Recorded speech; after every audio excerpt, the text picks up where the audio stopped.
everybody, welcome back. We're going to do a little bit different video today. I want to highlight a video out there about Marvel Snap, how they made it, how you make video games in general. They did a long, hour-long presentation on this. I'm not going to play that whole thing. I time-stamped from that video a couple key points that had cool original ideas, some concept arts, all that sort of thing. And I'm just going to hit those points. If you want to watch the whole thing, I'll put the link in the description below. Again, it's an hour. You can always speed it up with the ×2 and all that sort of thing. So what this was is Ben Brode tweeted out that here's the ultimate cheat sheet for how we like to make video games. This is specific for Marvel Snap. You go here, and then Nikki had the link to the YouTube where they talk about exactly how they made it and some of the stories they had about launching, which honestly were pretty cool. The main two people they had here was Young Woo and Nikki Broderick, both with Second Dinner. Young had been there since the beginning. Looks like started it with Ben. Nikki came along, gave some kind of fun stories about how she sort of got nervous and all the thing, and how they actually figured out how to make everything they needed to for the game on time. Here's a picture of the two of them in case you bump into them on the street. Tell them what you think about the game, whether it's good or bad. I'm sure they want to receive that feedback given how they talked in this. And that is one of the things that I will say that during this,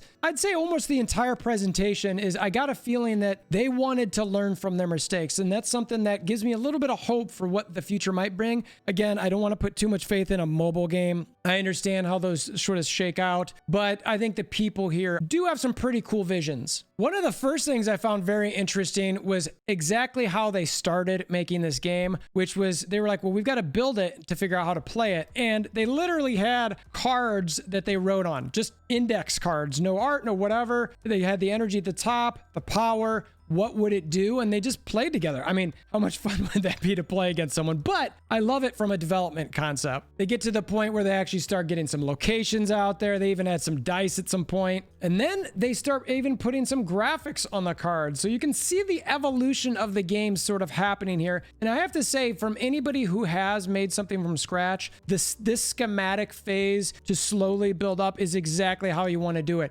Anytime, I mean, whether it's wanting to be a streamer, YouTuber, making a game, a product, this is the sort of thing that you want to do during your development process. And I love that they're actually doing that, going from basically nothing to slow building something. Then they got to the point where they had the game on an iPad where they just play across from each other, which I thought was interesting, where you'd have to sit down. Now, obviously, you would never want to do this and release a game like this because you'd have to be right next to each other. And with the way everything works these days, but you can start seeing the game sort of get developed. They had this idea, which I'm really happy they ditched, was how many cards they should have at a certain location. And in this particular case, they were talking about 9. Could you imagine having 9 cards? And luckily they realized very quickly, which again gives me some faith in these people, is that you just can't see the cards. It's too cluttered. They had a couple of different versions of exactly how it would show up. Interesting. Look at that leech concept there. That version of leech shows ignore all text on cards your opponent played this turn. Is that eventually going to be the change to leech? I hope not, because I feel like that's just, I mean, I guess maybe, actually, that could still be a super strong card now that I think about it. You drop that on turn 6.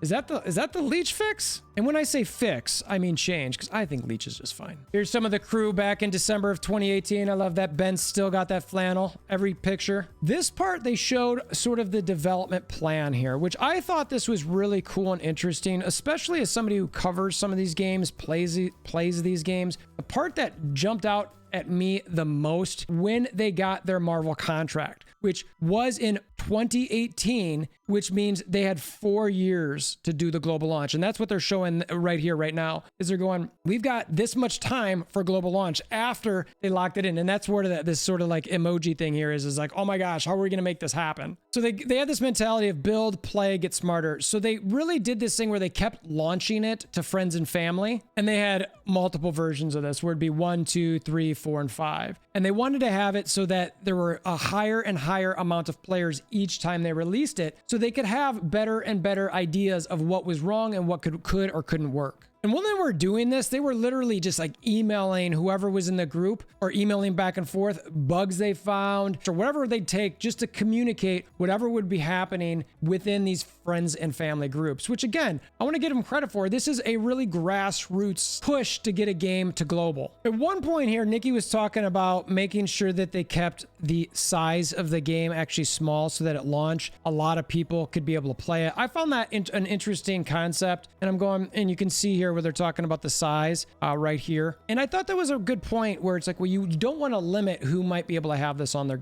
phone, device, etc. And I loved how she was talking, and the joke that she really played was they need a bunch of these sort of assets really quickly, and she did the math behind it and was just sort of freaking out, rightfully so, going, how are we going to be able to do this? She starts talking about build, experience, learn, which at its foundation, and before I get to that, I want to say that I love that this was one of the first assets that they actually had and the one they showcased, Wolverine for life. Love it. The build, experience, learn. I think too many people, too many corporations, businesses, etc., they don't embrace the learning from things. People are too afraid to try something. The best thing you could ever do, in my opinion, is try something and fail, because you learn way more than you would ever learn. One, not trying it at all, and two, just getting it immediately a success. Because when you fail, you improve things so much more. So I love that they really embraced that idea. And honestly, I love that Wolverine was one of their first assets. She goes over the time it took to do it and realizes they need to find a way to do this way faster. They've got a cool way to obviously do it. I'm sure artists would love seeing this sort of thing. This is the type of thing you see with anybody who's doing any sort of artwork, especially comic type. They eventually get to their card Wolverine, and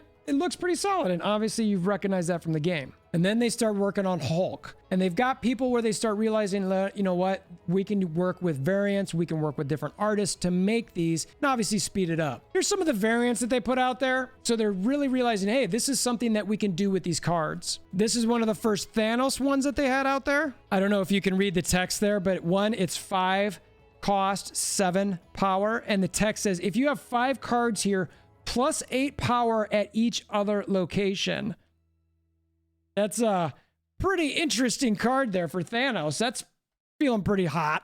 Then they start with the concept of how they want to make the cards feel like they've come to life. This was one of their first images that they were sort of theorizing about this, on how they want to do that and animate it. They realize they need some tools to do this. You'll see the first card that they actually had in game here with some animation in it. And now, of course, it's that Hulk that we looked at previously. Now, I thought this part was cool, but they basically made a tool they called Cat to make it easier to make some of these card assets. I just thought it was a really cool thing. The way they've got it set it up, I really have always liked sort of graphic work. I really like getting to the details, and this just sort of struck me as something that requires a lot of that sort of attention to detail. It's got a whole bunch of stuff that also makes it so that they're more efficient.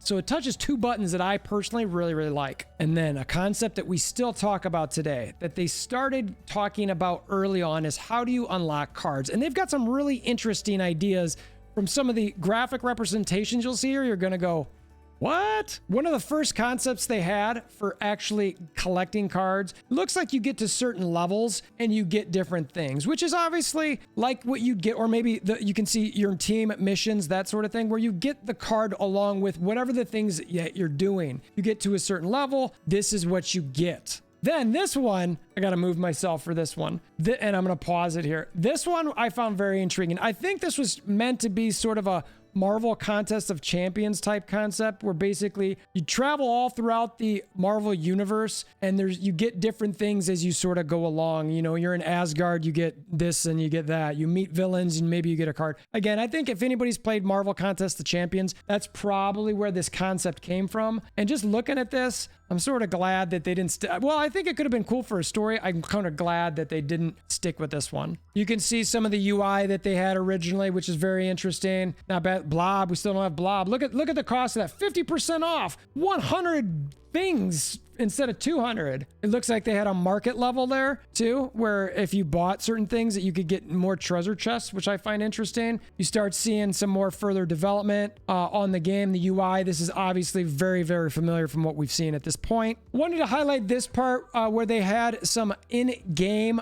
game modes. They have the quick match battle mode, and this one over to the right where they had something going on with infinity stones where you could sort of collect them. I didn't really understand what they were trying to say there, but you could see there's a clan name underneath that, which would be cool. Again, they've got all the clan names under everything. Battle mode, we've got that in game. It's not necessarily the same as what they've got here, but it's all things that they've had thinking about for quite a while. And it looks like maybe these shards they were thinking about is a certain number of shards that you get towards these infinity stones. Interesting concepts. Another thing to note, notice when you retreat, you lose 1,000 of whatever the currency they had in game. Also, another thing that would be very, very interesting. Can you imagine every time you retreat losing something? I mean, obviously you lose the cubes that you have in there. And maybe that's actually, now that I look at this, you see 1,000 and that's exactly what it shows up at the top here. So I think it was infinity stone type concepts where it's like, well, or shards. It was probably like ISO 8 type things they were thinking about. That's sort of what it reminds me of this graphic down here. And that's something I'm sure we'll see in this game at some point. They always have ISOs in every single Marvel game. I got a kick out of this part because they were saying, were they able to ship it after Friends and Family 4? And they were just like, no, it's not even close. They got to this point where like,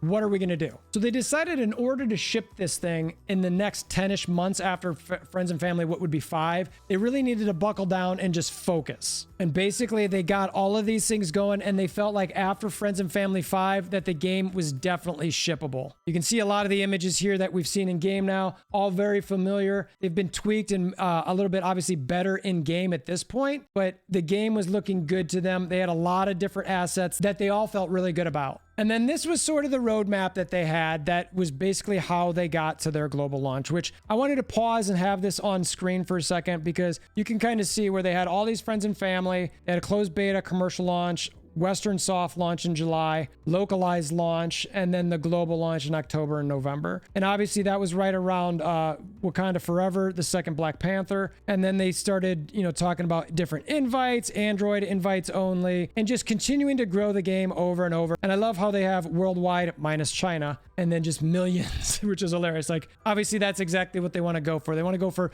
millions and millions of people. Again, build, play, get smarter. I like that they're trying to improve from what they were doing, which basically is learning from their mistakes. And I think the best situations in life and in building games, you just keep learning. And like they say here is just try it, see how it works out. And then they close about talking about how they want to focus using analytics to make sure that they understood exactly how players would play and they wanted to get smarter and better from that. So that's something that I find interesting that we're seeing already in game, that they're talking about how they're analyzing analytics, players, and seeing and trying to continually get smarter. Is this something that we think they're going to continue to do? I hope so. Again, I've been playing mobile games for quite a while now, seen a lot of different evolutions in the gaming industry. I'm not going to put all my faith in these folks, even though I think everything they said here was good. I like their approach. Maybe the more I doubt this, the better it'll be, because not that I have anything to do with it. I'm not, that full of myself. But I never thought I'd play this game. And here I am playing it, enjoying it, showcasing how they made it in a YouTube video, which, again, I don't think this is going to be a very popular video, but I did want to showcase it because I thought it was neat and interesting. So if you found it neat and interesting at all, please consider hammering down that like button. Also, I'm trying to do a little blitz subathon to get to 1,000 subscribers. So if you just want to feel bad for me and subscribe, appreciate it. Or if you want to see any future content, consider subscribing as well. Until next time, I hope you have a wonderful day.